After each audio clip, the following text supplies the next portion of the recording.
It's time now for a look at the latest in local news. In the news, the Wayne County Commissioners met Thursday night due to the Monday being the Labor Day holiday. Good crowd on hand, mostly county employees, as on the agenda was the topic of approving employee merit grade and step scale for 2023. The administrator explained to the commission that their two-day work session at the airport, and again last night, he's recommending they go back to 2.5% increase. There's been some confusion, but the county says no employee lost any money or was cheated in their paycheck. Here was the Administrator Ed Jeffers last night explaining the proposal to start the new step in January of 2023. Remember, we modified the personnel policy back in 2018 to reflect a 1.5% step change in steps and per step instead of the 2.5.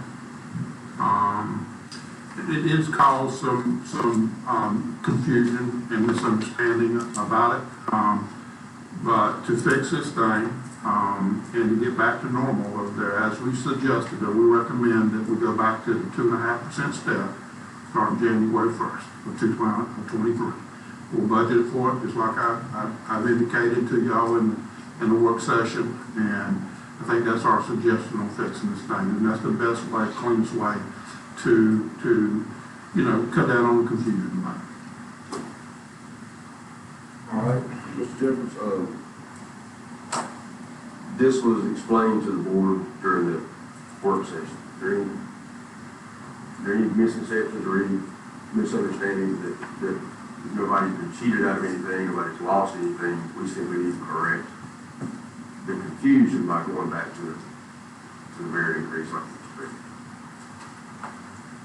I do have one thing, and you're talking about some confusing stuff. I went through it forwards, backwards with several people. One thing that I did see in concern is the starting pay only changes with the cost of living that we give them. And that's correct, and that's 8 cents.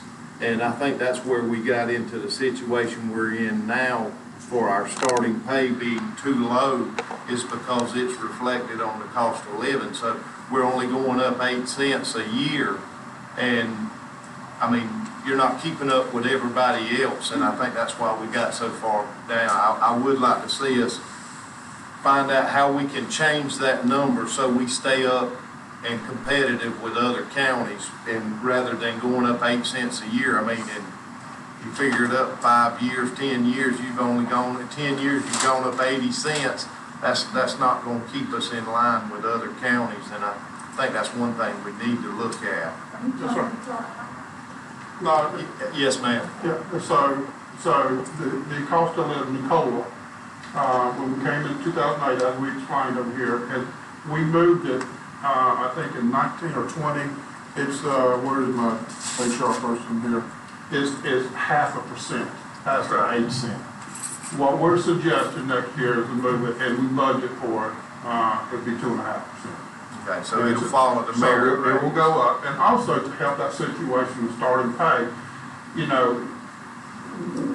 as we talked to you about, and it's in here, is that we have to recalibrate the steps. So step 1 started off at that low stick-up. And so to get everything back in uniform, we're going to start step 1 where step 5 is. Right. So that's the calibration of that. So that'll help out the starting pay. And the COLA is every year.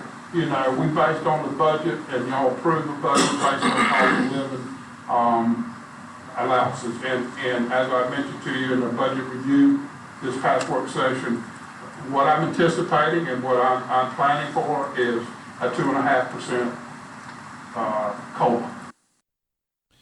And again, the motion passed by unanimous vote. Chairman Herschel Harris told county employees last night they have any questions, stop by the county office and discuss it there.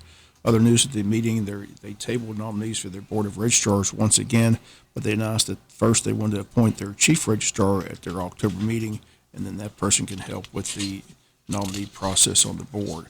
A lot of contract renewal was approved last night. The EMA contract with Crowder Golf approved. The company only paid if the county needs their services during this hurricane season.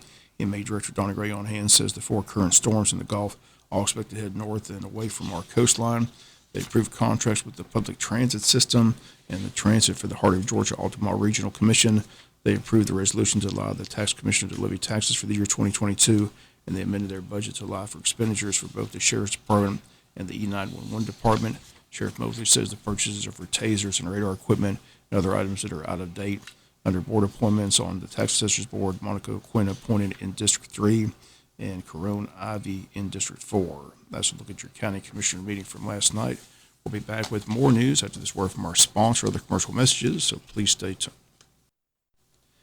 The Emergency Management Agency for Wayne County is hosting that open house this morning between 8 a.m. and 10 a.m. Director Donnie Ray, again, inviting everyone to come check out the Emergency Management Agency here in Wayne County. The center is located at 155 North Wayne Street behind the Wayne County Sheriff's Office, and entrances through the E911 Center. And everyone welcome to stop by this morning to see firsthand the Emergency Management Agency operations. One again, that time is from 8 a.m. to 10 a.m. And this is election year, some important dates. Again, the last day to request an absentee ballot is Friday, October 28th. Early voting begins Monday, October 17th. It runs through Friday, November 4th from 8 to 5 p.m. at Hall Richardson Recreation Center on 644 North 4th Street in Jessup. Saturday voting will be held Saturday, October 22nd and Saturday, October 29th, also at Hall Richardson Recreation Center. The time on those Saturdays is from 9 a.m. to 5 p.m. Election day is Tuesday, November 8th. If you changed your name or your address since you last voted, I ask you please update your file by coming in the registrar's office and filling out a change of address form. You can also go online with your Georgia driver's license at www.mvp.sos.ga.gov to register to vote, update your name or address, view your precinct or polling place, and view a sample ballot of the candidates who are running for office in your voting district. Again, the deadline to register to vote in the November election is Tuesday, October the 11th. Again, if you have any questions, concerns, please contact the registrar's office at 912-427-5950. Grand Slam Fishing Tournament is set for next weekend, next Saturday and Sunday, September 17th and 18th. Again, the tournament will begin that Saturday at 12 noon, continue until Sunday at 12 noon.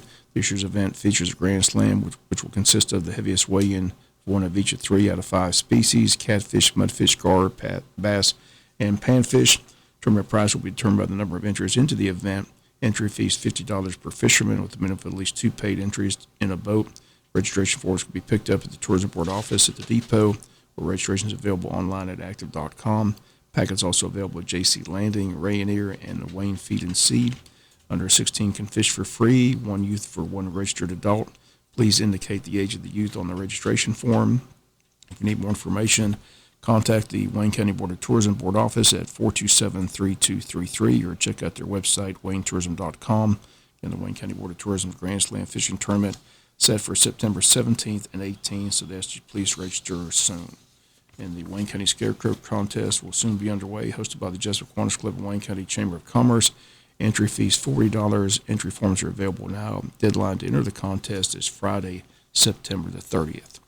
We'll be back with a final news note after this word from our sponsor, other commercial messages, so please stay tuned.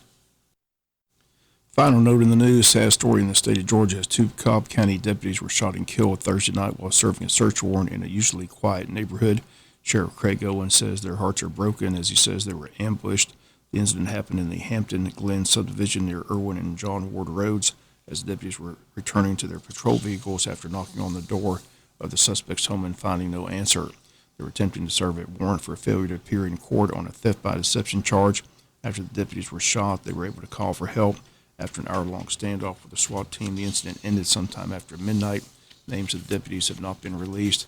They are the first deputies to be killed in Cobb County in more than 30 years. Sheriff says both deputies have been with the department for more than 5 years. 2 suspects have been taken into custody. Their names also not released at this time.